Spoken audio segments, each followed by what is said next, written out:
Sallallahu alam.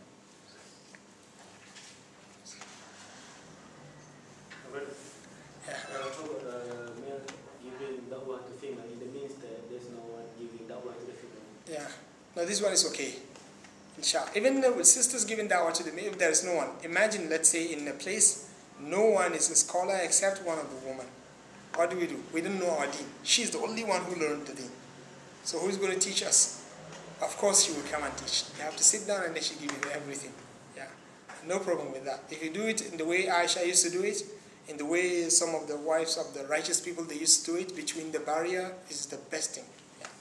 Yeah. Aisha used to stay and they talk to her from, there is something behind them, they look, and she's giving them the hadith, they cannot see her at all. And some of the sisters, so they were famous, like the wife of Imam al-Kasani, people they used to travel and come and get knowledge from her. And all of those, if you go to history, you will see that there was a barrier between them and the brothers. They didn't just expose themselves and come and give the lectures. Yeah. Because it's not good. And it's very easy to understand. Nowadays, if you say it, people they will look at you. Why sisters cannot come? Yeah, because her looking at you is easier. And you looking at her is a problem, big problem. And if I bring her and then she's the one who's going to stand in front of you and give you a lecture, how can you do? Yeah. You have to look and get seen. And it's not an excuse. It's not like you cannot say to Allah subhanahu wa ta'ala, this is a class. Yeah, I just look because she's my teacher. And then Allah subhanahu wa ta'ala will ask you, why did I say except your teacher, you can look at her. Yeah. So brothers giving da'wah to the sisters, if there is a need, inshallah, there's no problem with that. Raising love. Even sisters, as I said, giving da'wah to the brothers, if there is a need, I mean, no one to do the job except them, no problem. Yeah. The barrier should be maintained, unless if there is necessity. Yeah, the barrier should be maintained. You cannot touch a girl. You see a girl going to die. She needs someone to carry her and take her to the hospital. You must.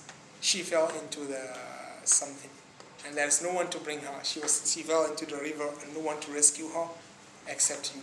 You ask all of the sisters, please take. They said, no, we are afraid. We know how to swim, but we cannot jump into it.